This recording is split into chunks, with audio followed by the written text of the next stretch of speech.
पूज्य माता जी अब हस्तिनापुर को हमेशा याद करते, स्मरण में लाते हुए निरंतर अयोध्या तीर्थ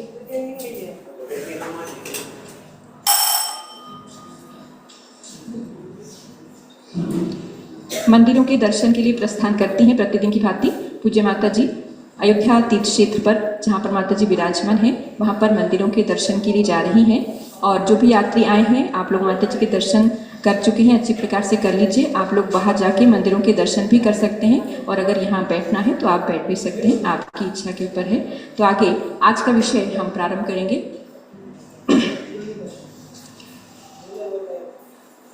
सौधर इंद्राणी जी आगे आ जाइए। और लोग कौन है विधान वाले? कम लोग आए हैं, आप आए हैं, ठीक है। अभी बताइए नाम क्या है आपका? अर्चना जी, अर्चना नाम है ना?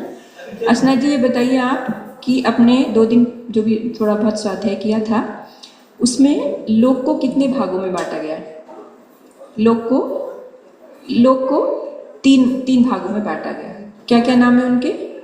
अधोलोक, मध्यलोक और, हाँ माइक ले लीजिए आप, माइक रखा है यहाँ पे। हाँ, अधोलोक, मध्यलोक और ऊर्ध्वलोक, ठीक है। और बताइए, हाँ आप बता दीजिए कि हम लोग कहाँ रहते हैं? अधोलोक में रहते हैं, मध्यलोक, माइक चालू कर लीजिए। हम लोग कहाँ रहते हैं? मध्यलोक में रहते हैं। अच्छा, तो मध्यलोक में ये तो समझ में आ गई बात। तो अधोलोक में कौन लोग रहते हैं? नारकी रहते हैं। और ऊर्ध्वलोक में कौन रहते हैं? देव रहते हैं। ये बात तो सबको एकदम स्पष्ट हो गई। उसके बाद ये बता दीजिए आप हमको कि 3 लोक की रचना को क्या नाम बताया था? किसके मध्य में क्या स्थित है? इसका दूसरा नाम क्या बताया था? आकाश से संबंधित क्या नाम बताया था? लोकाकाश। बहुत अच्छा। लोकाकाश जो है वो है, और बहुत अनंत लोकाकाश के मध्य में ये लोकाकाश जो है उससे वेष्टित है। लोकाकाश जो है वो आकाश वेष्टित है 3 वात वलयों से, जिसकी वजह से वो हमेशा अवस्थित रहता है, स्टेबिलाइज्ड रहता है। उसके बाद हमने ये भी जाना था कि मध्य लोक के ठीक बीचों बीच में कौन सा पर्वत है? सुमेरु पर्वत है। कल आपने ये पूछा था कि भाई वहाँ पर मनुष्य रहते हैं कि नहीं रहते? तो मैंने माता जी से पूछा, तो माता जी ने ये बताया कि देखो वहाँ पर केवल जो विद्याधर होते हैं, जिनके पास विद्या होती है, वो ही वहाँ पर जाते हैं। चूँकि दूरी बहुत ज़्यादा है, तो ऐसा नहीं कि वहाँ पे हमारे जैसे कॉलोनीज़ हैं, यहाँ पे वहाँ पे कोई विहार, ऐसा कुछ नहीं, रहने का स्थान नहीं है वहाँ पर। जो चारण रिद्धिधारी मुनिगण होते हैं वो जाते हैं, अथवा जो विद्याधर होते हैं, जिनके पास रिद्धि होती है, ऐसे मनुष्य वहाँ पर जाकर के वंदना करते हैं, अर्चना करते हैं। जबकि वहाँ पर रहने वाले कोई नहीं, क्योंकि वो पर्वत का स्थान है, बहुत दूर है। वहाँ पर लोगों को, मनुष्य लोग जैसा कुछ नहीं है, मनुष्यों के रहने का स्थान नहीं है, लेकिन वहाँ पर निरंतर आवागमन देवों का चलता रहता है, चारण रिद्धिधारी मुनिराजों का चलता रहता है, और विद्याधरों का चलता रहता है। तो ये बात स्पष्ट आपको भी ध्यान में रखना है।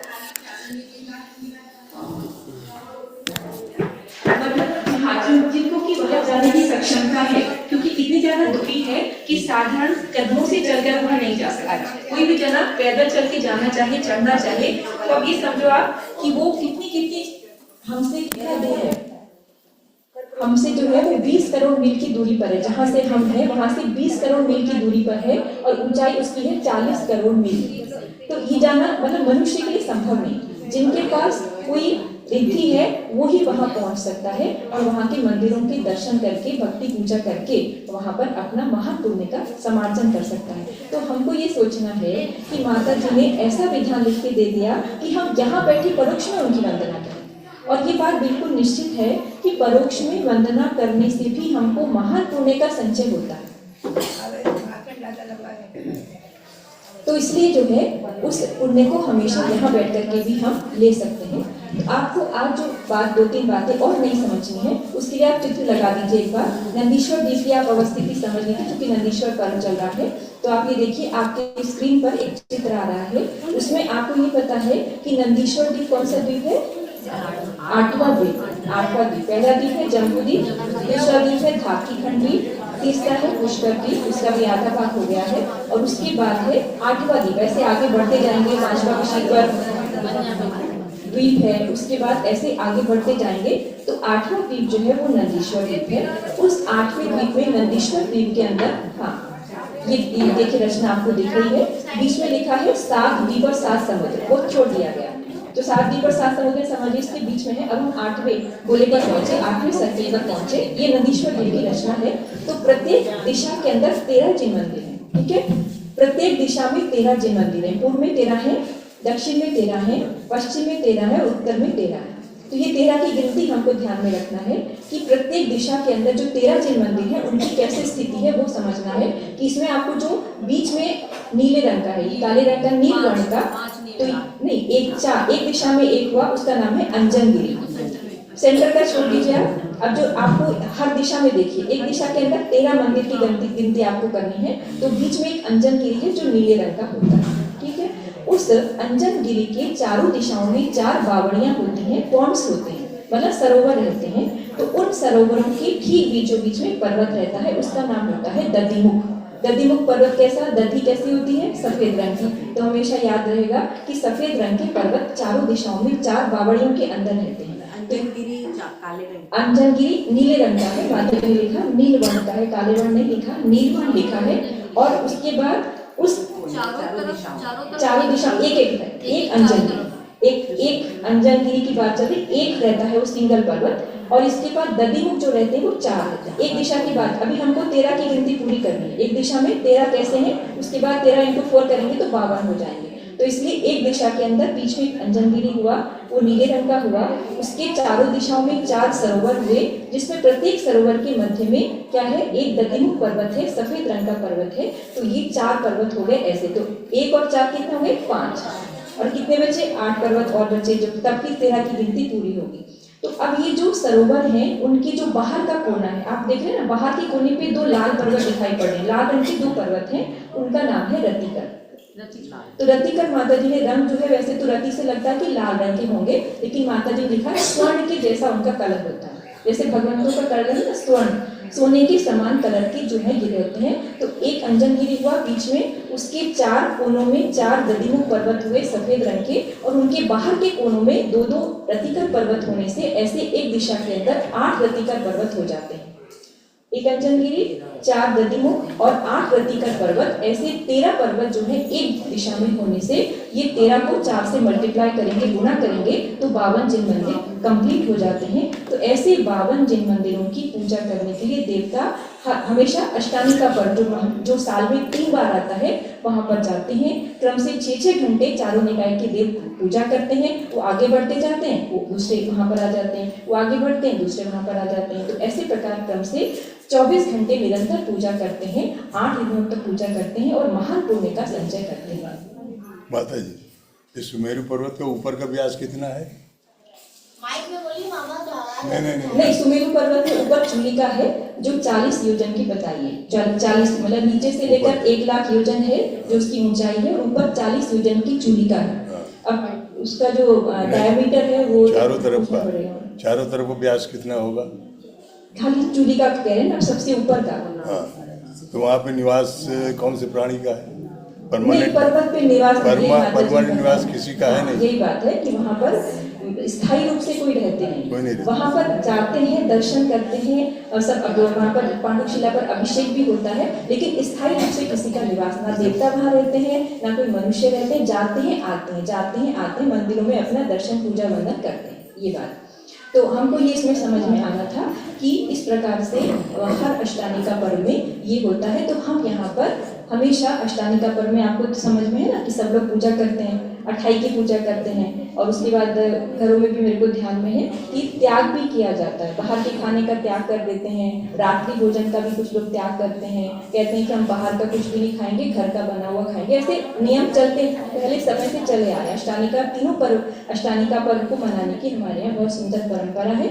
10 लक्षण मनाते हैं और अष्टानी का तीनों मनाई जाती है, कार्तिक, फाल्गुन और आषाढ़। तो अभी कौन से चल रहा है? फाल्गुन। फाल्गुन मास की जो पंचमी से लेकर के पूर्णिमा तक, ऐसे 8 दिन तक अष्टमी से लेकर के वो पंचमी वहाँ पे दस्तक में, तो अष्टमी से लेकर के पूर्णिमा तक ये 8 दिन का जो पीरियड रहता है उसके अंदर अष्टानी का पर्व, इसको कि नंदीश्वर पर्व इसलिए कहते हैं कि नंदीश्वर द्वीप में जाने की परंपरा है। और बहुत अच्छी बात ये है कि वहाँ पर जो भगवान है उनकी जो अवगाहना है वो 500 योजन है।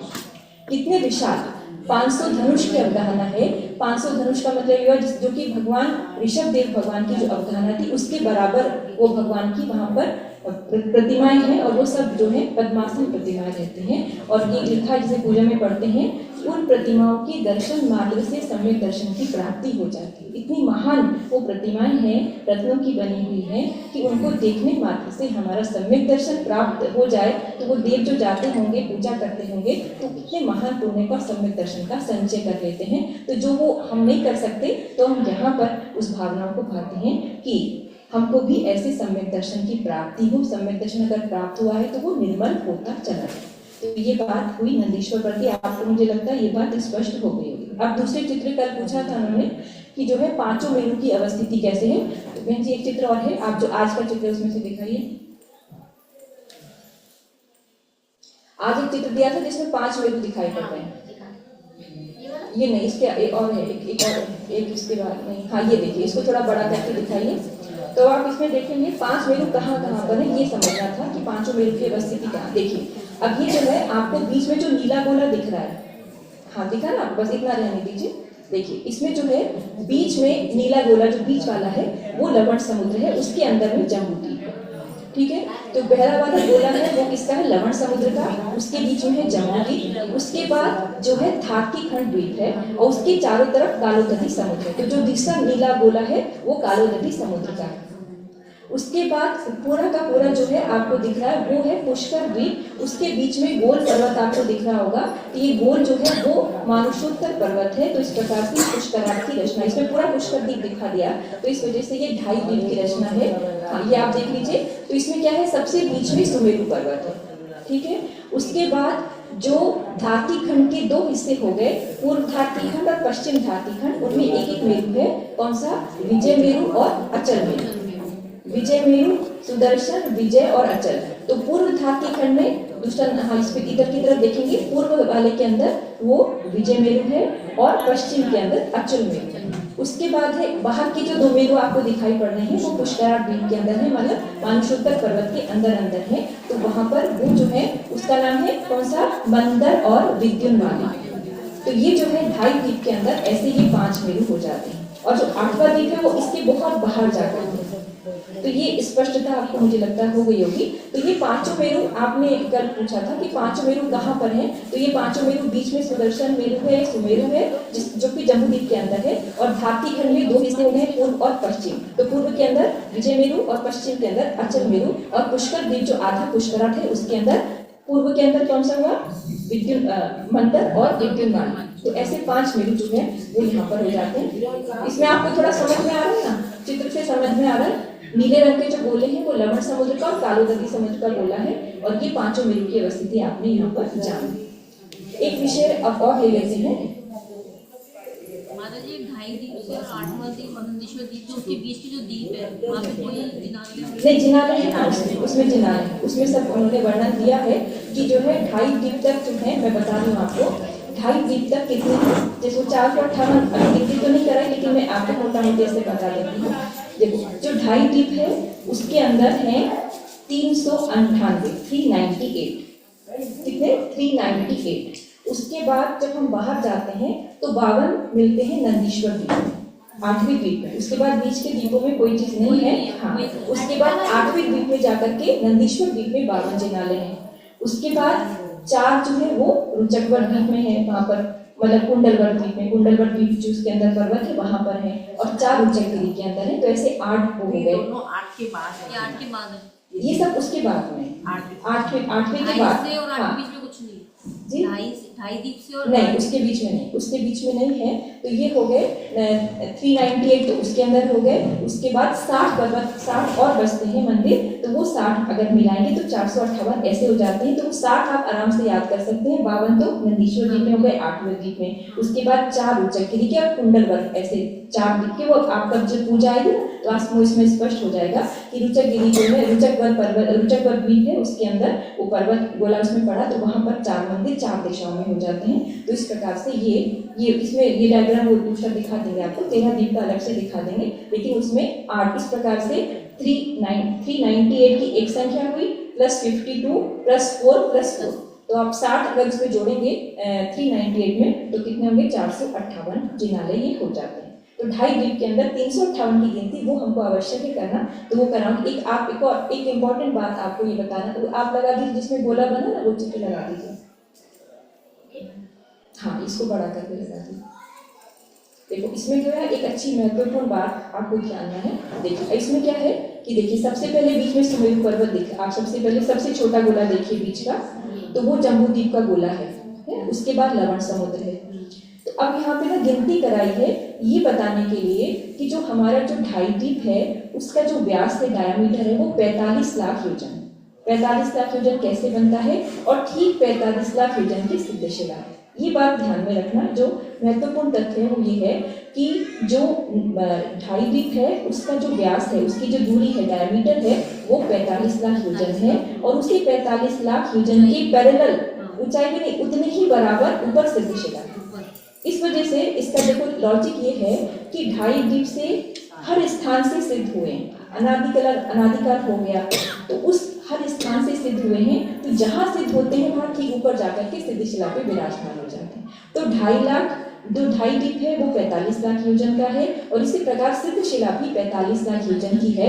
दोनों आपस में वो मध्यलोक में है और सिद्धशिला सबसे ऊपर है। दोनों का व्यास सेम है, 45 लाख योजन, 45 लाख योजन। तो ये 45 लाख योजन की गिनती आवश्यक रूप से हमको जान लेना चाहिए। तो वो आप देखेंगे कि देखो सबसे पहले बीच में जो है वो जम्बूद्वीप है, वो 1 लाख योजन का है। ये तो हमको पता है ना, उसका डायमीटर 1 लाख योजन है। अब उसके चारों तरफ जो है वो आएगा लवण समुद्र, तो वो दुगना हो गया, 1 लाख से 2 लाख योजन हो गया। अगर आप 1 में 2 जोड़ेंगे, अब देखिए आपको दिख रहा है ना, जम्बूद्वीप है और 2 लाख योजन का लवण समुद्र है। तो अब हम जब इसकी गिनती करेंगे तो यहाँ पे हमको 4 ऐड करना पड़ेगा, 2 इधर के 2 इधर के, क्योंकि हम लंबाई निकाले ना दोनों की। तो 2 जैसे हम तो जैसे होते हैं ना, जैसे रिंग होते हैं जिसको कि वो बच्चे स्विमिंग में यूज करते हैं ना, तो वो दोनों तरफ उसका, तो उसको दोनों तरफ से गिनना पड़ेगा। तो इस वजह से आपने 1 लाख योजन का जम्बूद्वीप और 2 लाख योजन का इधर का लवण समुद्र की हो गई दूरी और उधर की दूरी हो गई, तो कितना हो गया, 5 हो गया। अभी आप इसको 3 करेंगे तो हमारी गिनती सही नहीं आ पाएगी। 3 नहीं कर सकते आप कि भाई वो तो 2 लाख योजन का, लेकिन 2 लाख योजन दोनों तरफ होने से उसकी 5 लाख की गिनती हो गई। उसके बाद आप देखिए धातीकण, तो धातीकण अब इससे दुगना हुआ, तो 2 से कितना हो गया, 4। तो 4 को 4 इधर 4 इधर, तो कितने हो गए, 8 हो गए। अब गिनती करते जाइए, 1 प्लस 13 हो गए, है ना। उसके बाद अगले में आएंगे हम, तारोदरी समुद्र जो है कितना हुआ, वो 16 लाख योजन का। 8 से 16 हो गया ना, नहीं 4 से दुना हुआ, 8 हुआ, 8 हुआ, तो 8 इधर होगा तो 16 हो गया ये, तो 16 ये हो गया। उसके बाद फिर जो है उसके बाद अब देखिए उसका अगला जो है वो कितना होगा, 16 योजन का होना चाहिए। तो अब क्या है, क्योंकि उसके बीच में मानुषंतर पर्वत पड़ा है, तो अब यहाँ पे 8 इधर और 8 इधर ऐसा कर लेंगे। टोटल तो मिला के 16 इधर होता, 16 इधर होता, लेकिन बीच में मानुषंतर पर्वत होने से 8 इधर और 8 इधर करेंगे। तो अब आप पहले इसमें एक कागज पे लिख लीजिए। हाँ सुरभि जी, आप लिखिए कागज पे, पहले 1 लिखिए, 1 के बाद उसमें 2 + 2 करिए। आपके पास कागज पे नहीं हो तो आप कर लीजिए, है ना। 1 के प्लस 2 + 2 हो गया। उसके बाद आपने कितना किया, उसके अंदर 4 + 4 करिए, 1 + 2 + 2 + 4 + 4। फिर उसके बाद +8 + 8, उसके बाद पुनः +8 + 8। ये आप अब इसमें अगर आप लिख करके देखेंगे, हाँ देखिए 1 + 2 + 2 + 4 + 4 +8 +8 +8 +8। अब देखिए कितना आ रहा है, क्योंकि आधा उधर का लेंगे ना, आपको जब है 45 आ रहा है, देख लीजिए बहन जी का 45 आ रहा है। तो ये जो है 45 लाख योजन इस प्रकार से होता है। तो 1 लाख योजन, 2 लाख योजन का लवण समुद्र 2 बार उसको लेना है। उसके बाद 2 लाख से 4 लाख योजन का क्या हुआ, धातकी खंड हुआ, कालोदधी समुद्र हुआ, फिर उसके बाद 8 का हो जाएगा, और फिर पुष्कर द्वीप 16 का होना था, तो उसमें आधा आधा होने से 8 इधर लेंगे। तो इस प्रकार से 45 लाख योजन का 5 चीजें बताते हैं 45 लाख योजन की। हाँ, बताइए। क्या क्या हुई 5 चीजें? देखिए, एक तो जम्बूद्वीप हुआ है ना, एक लवण समुद्र हुआ, लवण समुद्र के 2 भाग हो गए। नहीं, मैं कह रही हूँ 45 लाख योजन की 5 चीजें आती है। 5 अच्छा, 5 चीजें आती हैं, ऐसा कह रहे हैं आप। तो 2 चीजें तो यही हो गई, हाँ। 45 लाख योजन का ढाई द्वीप हुआ और सिद्धशिला हो गया, है ना, 45 लाख योजन की सिद्धशिला हो गई। अच्छा, और आपका मतलब 3 चीजें और हैं जो कि 45 लाख योजन की रहती हैं। कहलाते हैं ना 5। अच्छा, मैं 1 मिनट देखूंगी, मेरे को थोड़ा कम ध्यान है, कोई बात नहीं, तो बाद में देख के बताती हूँ। तो ये हुआ 45 लाख योजन का। तो ये मतलब गणना इस वजह से याद रखने की ये हमारे लिए बहुत आवश्यक जानकारी है कि 45 लाख योजन का ढाई द्वीप रहता है और उतनी ही बड़ी सिद्धशिला रहती है। तो इस वजह से ये चीजें 2 चीज अपनी आज हुई। तो एक तो हमने जम्बू उसकी नंदीश्वर द्वीप की रचना के बारे में जान लिया, 5 वेलों की अवस्थिति के बारे में जान लिया, और अपने ने जाना कि इसमें जो है 45 लाख योजन की सिद्धशिला ये रहता है। कल को जो हमारा चल रहा था विषय वो थोड़ा सा लेकर के समाप्त करेंगे। कल वाला जो सिद्धशिला है ये ढाई द्वीप के ऊपर ही है, उससे आगे हाँ, नहीं है। यही बात है, सिर्फ इसीलिए बताया ढाई द्वीप कि के ऊपर। ढाई द्वीप के ऊपर ही ठीक ऊपर सिद्धशिला है, कि जहाँ से जिसको मोक्ष जाना है वो सीधा जाकर के वहाँ पर विराजमान होगा सिद्धशिला के ऊपर।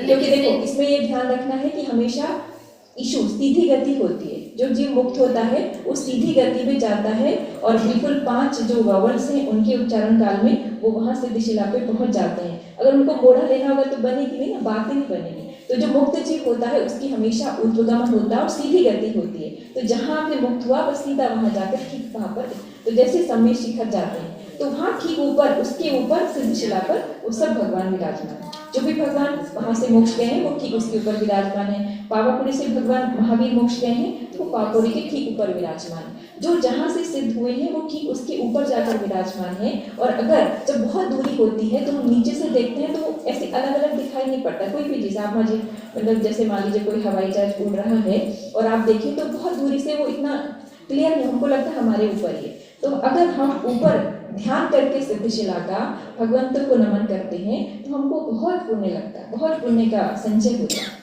हम बिल्कुल ये विचार करके कि भाई ठीक इसके ऊपर भगवान ऋषभदेव विराजमान, क्योंकि बहुत बड़ी लंबाई में कुछ नहीं आएगा कि वो हाँ कैलाश पर्वत से मोक्ष गए थे तो उसके ऊपर विराजमान। हमारी अपनी दृष्टि में सिद्धशिला ऊपर है और वहाँ सारे भगवान हमारे, कैसा धर्म है हमारा, लाइव धर्म है। लाइव से मतलब ये है कि अभी भी भगवान वो हैं, सिद्धशिला पर विराजमान है। उनकी आत्मा उसी जो उनका अंतिम शरीर था उससे थोड़ा सा किंचित न्यून उसी आकार में उनकी आत्मा के प्रदेश विद्यमान है और हम उनसे डायरेक्ट कांटेक्ट कर सकते हैं। इसके माध्यम से रहते हुए भी क्यों नहीं कर सकते? केवल भावों की शुद्धि हमारे पास होना चाहिए, उतनी हमारे मन में भावना होनी चाहिए, उतनी हमारे में समर्पण होना चाहिए, उतनी भक्ति होना चाहिए कि हमको विजुअलाइज हो कि हमारे ठीक ऊपर भगवान ऋषभदेव विराजमान है, हमारे ऊपर 24 तीर्थंकर भगवान विराजमान है, हमारे ऊपर श्री रामचंद्र विराजमान है, जो सिद्ध परमेश्वरी है वो सब ऊपर विराजमान है। उनकी आत्मा के प्रदेश ठीक उसी आकार में आज भी और हमेशा अनंत काल तक रहेंगे। आज की बात नहीं, अनंत काल तक ऐसे रहेंगे। तो हम अगर उनसे अपना डायरेक्ट कांटेक्ट कर लें तो हमको कौन रोक सकता है? कोई भी नहीं रोक सकता। केवल रोकते कौन है? हमारे जो अपनी विकृति भाव में, जो भावनाओं में विकृति रहती वो हमको रोकती है। हमारा कंसंट्रेशन ही नहीं बन पाता, हमारा इतना मन में भावना ही नहीं हो पाती, इतना समर्पण ही नहीं आ पाता, इतनी हमारे अंदर स्पष्टता ही नहीं आ पाती अपने विचारों की सम्यक की, तो हम अपना डायरेक्ट कांटेक्ट बनाए। लेकिन स्थिति ऐसी है, ये हमको जानना है। तो आज की कक्षा को इतना ही रखते हैं, 2-3 नई बातें हो गई। अब इतनी बात बची है कि जो विधि क्षेत्र का डिवीजन है वो आपको जानना जरूरी है कि कैसे 32 विधि बन जाती हैं। वो आप एक बार देख लेंगे तो समझ में आ जाएगा कि 32 विधियों की रचना किस प्रकार से हो जाती है, क्योंकि ये हमेशा की चीज है, एक दिन की बात नहीं। ये हमेशा ये कंसेप्ट आपने को पता होना चाहिए कि 32 विधि, इसमें तो नहीं वो चित्र, मैं कल दिखा दूंगी आपको। तो 32 विधि कैसे बनते हैं और 34 विधि जो कहा जाता है ना, विद्यार्थ होते हैं, 34 विद्यार्थ होते हैं, 32 विधि देश होते हैं, तो वो भी, उसको भी हमको पूरी प्रकार से जानना है। 1-2 दिन में आप जानेंगे तो आपको आनंद आएगा। एक भरत अर्यावत का हो जाता है, तो वहाँ पर जो है वो विधि मिला करके वही पूजा हो, इसी वजह से तो वो भी अवस्थिति हम ठीक प्रकार से जान लेंगे। तो इसलिए इस वक्तव्य को यहीं पर विराम देते हैं और पुनः आप लोगों को सभी ऋषभदेव चैनल के माध्यम से सायंकाल 7 बजे आरती में फिर से अवश्य रूप से भाग लेना है। और इसी प्रकार प्रयास हमारा रहेगा कि हम लोग मिलकर बैठ करके थोड़ी थोड़ी चर्चा करें ताकि हमारी जो चीज़ें हैं वो स्पष्ट हो। देखो पढ़ाई जो बाहर की होती है उसमें बहुत तरह के लेक्चर्स भी होते हैं और बहुत तरह की क्लासेस लगती हैं, बड़े बड़े लोगों को व्याख्यान के लिए बुलाया जाता है स्टूडेंट्स के लिए, लेकिन जो हमारी सबसे ज़रूरी चीज़ है उसके लिए हम नहीं बैठ पाते हैं, कम बैठ पाते हैं। तो ये थोड़ा सा हाँ बेसिक नॉलेज बहुत अनिवार्य है और अच्छे लेक्चर्स की आवश्यकता रहती। तो हमारा कंसेप्ट देखो बहुत खाली माइक पे वो बोलना का मतलब नहीं है, हमारा एक्सेप्ट जो हमको पता चले, भावों में हमारी कुछ उन्नति हो तब तो अच्छी बात है, नहीं तो क्या है तब व्याख्यान तो सुन करके छोड़ दिए जाते हैं। उनके भावों में निर्मलता, भावों की निर्मलता आए हमारे मन में, उसके प्रति समर्पण हो, मन में आए कि हाँ मुझे जानना चाहिए, ये मेरे हित की बात है, ऐसी मन में भावना आए तो ये तभी होता है जब हमको महान गुरुओं का सानिध्य प्राप्त होता है, उनका चरण सानिध्य प्राप्त होता है, तो उनका जो ऑरा होता है उसकी वजह से हमारे भाव निर्मल होते हैं, चीज़ों में मन लगता है। तो भगवान से यही प्रार्थना करनी है कि अब हमको आगे हमेशा सत्संगति मिलती रहे। सत्संगति मिलेगी तो हमारा मन निर्मल होगा, धर्म में लगेगा, धर्म की बातों को सुनने का हमारे अंदर रुचि रहेगी, जागृति रहेगी। तो ऐसे भगवान जिनेन्द्र से प्रार्थना है कि ऐसे गुरुओं का सानिध्य हमको सदैव मिलता रहे। और इन्हीं भावनाओं के साथ अब इस वक्तव्य को यहीं पर मैं समाप्त कर रही हूँ। जय बोलिए परम पूज्य भारत गौरव दिव्य शक्ति गणनी प्रमुख श्री ज्ञानमती माता जी की जय। जय बोलिए प्रज्ञा शमय आदिका रत्न श्री चंदना मती माता जी की जय।